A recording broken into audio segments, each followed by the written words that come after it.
War on America exposed. This is Carnage Carney's end of his Breton Woods too. At least you would think. But unfortunately, Mark Carney, in his psychotic reality of Crown, thinks that he can hang on and defeat the USA. All premiers on board, seemingly. And folks, this goes into the New World Order versus the Old World Order. It's a big video. Before this video, and I think after, I'm going to grab the link I put up this morning.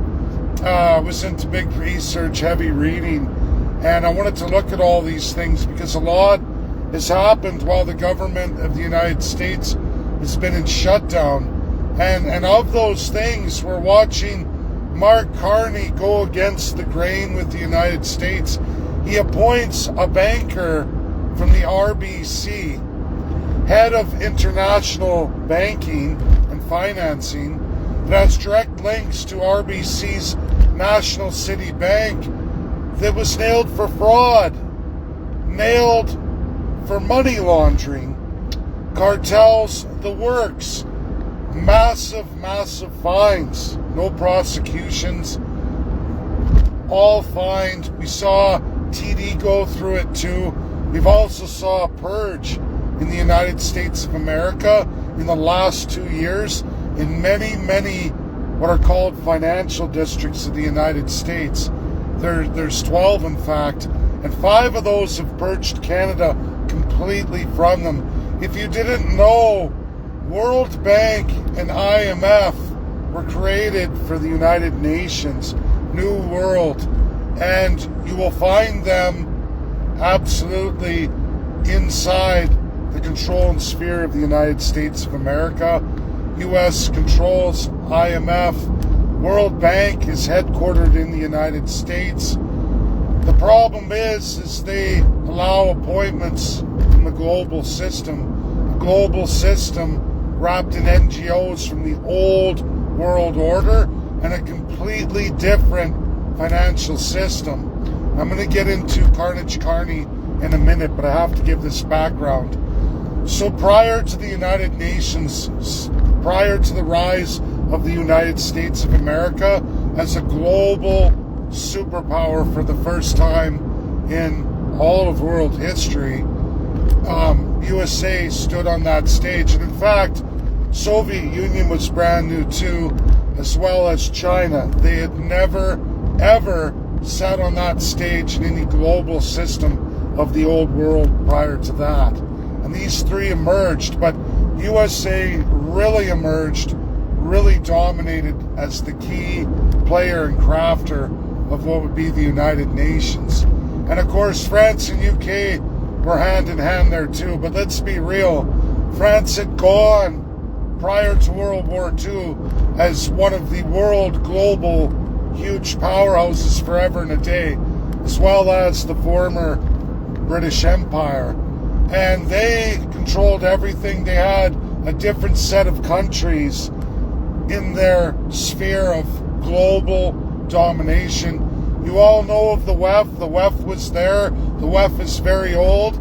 It's changed its names, not its registry, not its corporate registry in Geneva, and its ties strongly to London. It's still there, as are so many global NGOs. NGOs Mark Carney is completely fused with, and up to just very recently with President Donald J. Trump, Mark Carney had taken over the World Bank, located in the United States.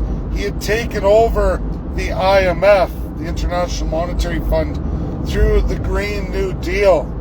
And he had even convinced Democrats, Joe Biden, in 2021 to sign the new Atlantic Charter, binding this forever and a day, at least under Democrats, until again Donald J. Trump came in. Now Donald J. Trump has secured the World Bank. If you don't know why the World Bank and International Monetary Fund were created, folks, they were created for Bretton Woods 1. the US dollar global reserve currency. That's what it's for the United States of America, based on the idea and the American system that inflation follows the lender, not the borrower. This is very, very big.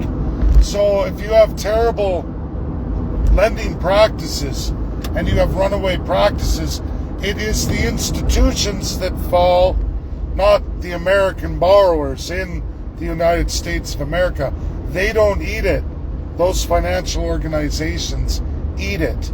Now, outside of that, from the old world order, pre-Breton Woods, it's always been and always will be, inflation follows the lender, not the borrower. The borrower is completely protected, usually by subjects or not equal citizens, if they call them citizens.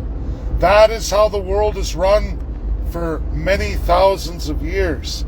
And Mark Carney is the engineer and crafter in 2011 of the design of Breton Woods 2, post-USA reserve currency global dollar, so that all lenders can be secured in knowing that the borrowers eat the inflation and there is no accountability for any of them. They proceed in their wealth management systems unaccountable. And largely they have been through Canada, in the United States. Probably the worst perpetrator of evil upon the American financial system has been Canada. And for quite some time, through a good chunk, 3/4 of our chartered banks in Canada, loyal Crown institutions, they say are private, but they're nothing more than really Crown corporate entities run and controlled by the government. It's the government's hand-picked few who get to rape the many. Wealth for themselves at the expense of the many. There's no crimes for the white-collar criminal activities they do, and there is zero accountability. This has always been the constitutional monarchy known as Canada, forever and a day. It's never gotten better, it's only gotten worse. We have constitutional acts, we have Lord of Treasury laws, we have massive acts over banking, 2 separate financial acts, one in banking, one in finance, that cements all of this evil. That's Canada from the British Empire. It's never been amended, never dissolved, never removed in any way, shape, or form from the Canadian system. It's largely identical to the UK system, almost all of the European system, and we can go on and on through the evil of the world. And Breton Woods 2 was Mark Carney's 2021 Green Agenda, part of Agenda 2050, absolutely World Economic Forum, and a mass immigration strategy they attached called the IOM, International Organization of Migrants. It's been the war on America for a long time. Joe Biden brought it to light in the United States of America when they allowed IOM to set up in the southern hemisphere, South America, right through Central America, and even Mexico, to flood the United States with immigrants from all over the world. They set up a massive shop. Now, they didn't have to set up this shop in Canada. Canada rolls out the red carpet.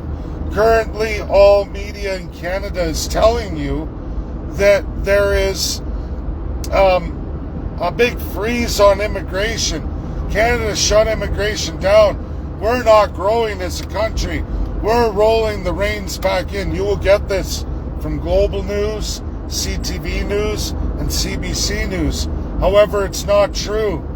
Mark Carney is aggressively, globally, all over the world, telling all the members of IOM, we will take in 1 million new Canadian immigrants into Canada 2025-2026.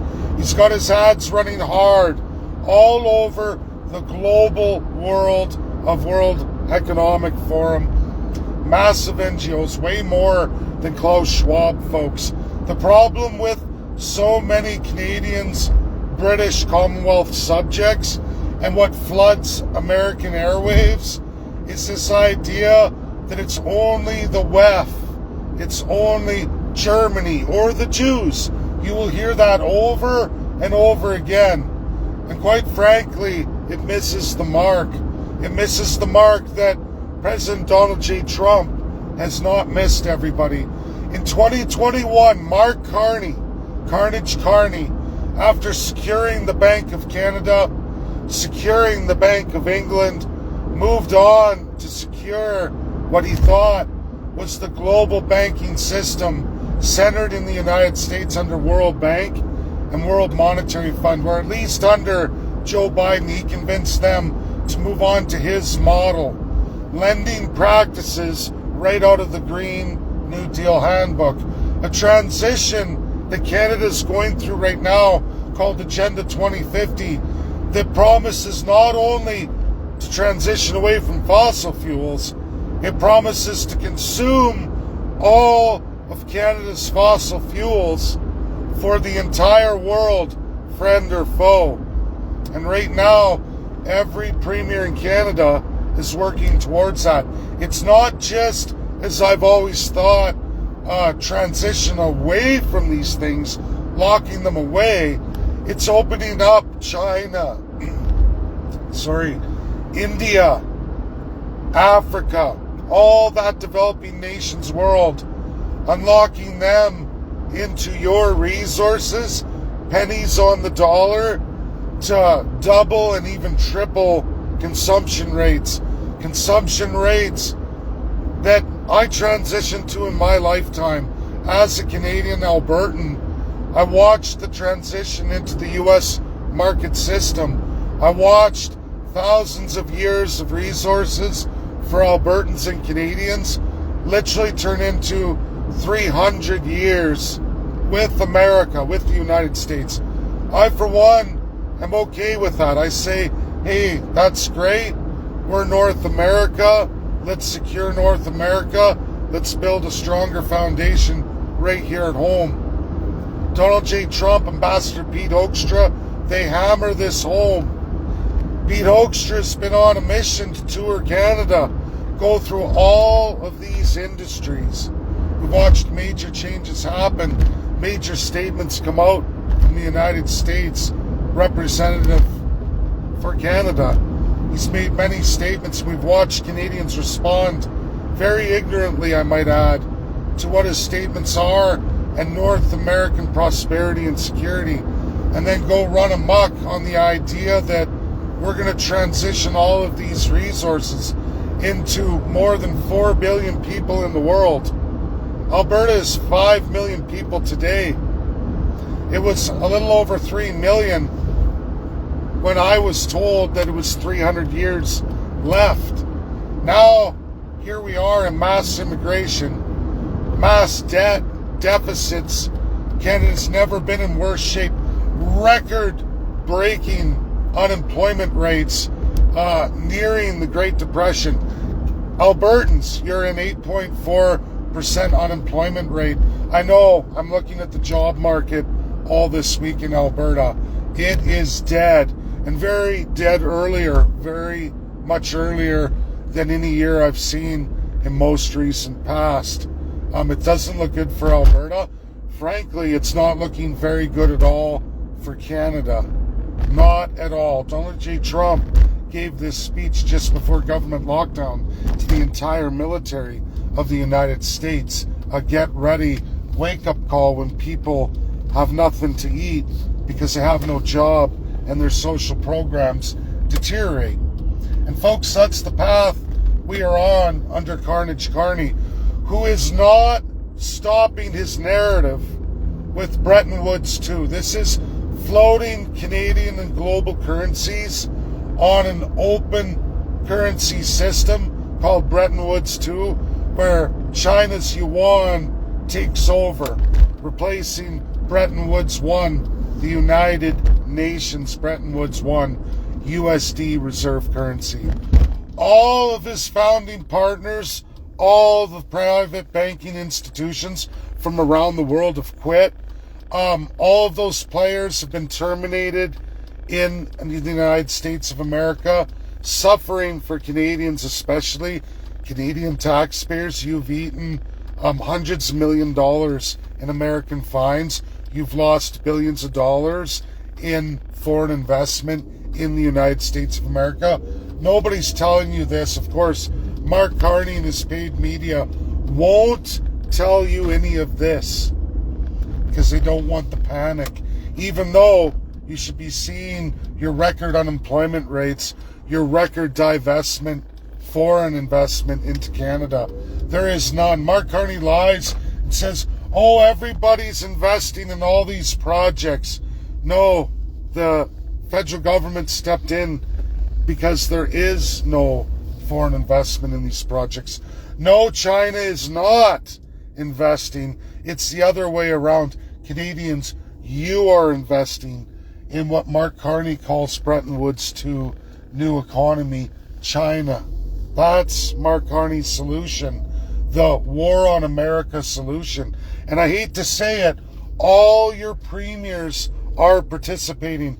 Imagine Alberta's Premier Danielle Smith participating in Chinese projects. She just published yesterday Chinese projects. She's going to borrow and debt load against Alberta taxpayers for $14 million to create a project proposal to Mark Carney.